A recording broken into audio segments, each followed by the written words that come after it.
சிஎஸ்என் தொலைக்காட்சி அலைவரிசை அமைந்துள்ள கட்டடத்தை போலீஸ் நிதி மோசடி விசாரணை பிரிவினர் இன்று சோதனைக்குட்படுத்தினர்.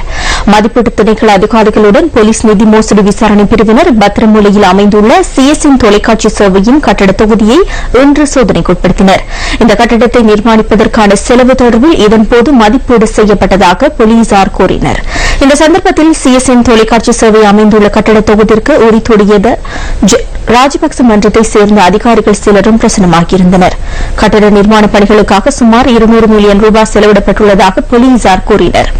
எனினும் கட்டட நிர்மாணத்திற்கான செலவு தொடர்பில் பாராளுமன்ற சட்டத்தில் நிறைவேற்றப்பட்ட ராஜபக்ச மன்றத்தின் கணக்குகளில் குறிப்பிடப்படவில்லை என போலீஸ் நிதி மோசடி பிரிவினர் கடுவல நீதவான் நீதிமன்றத்திற்கு அறிவித்துள்ளனர். அதன் பிரகாரம் ராஜபக்ச மன்றம் இந்த நிதியை பயன்படுத்தியமை தொடர்பில் போலீஸ் நிதி மோசடி விசாரணை பிரிவினர் விசாரணைகளை ஆரம்பித்துள்ளனா்.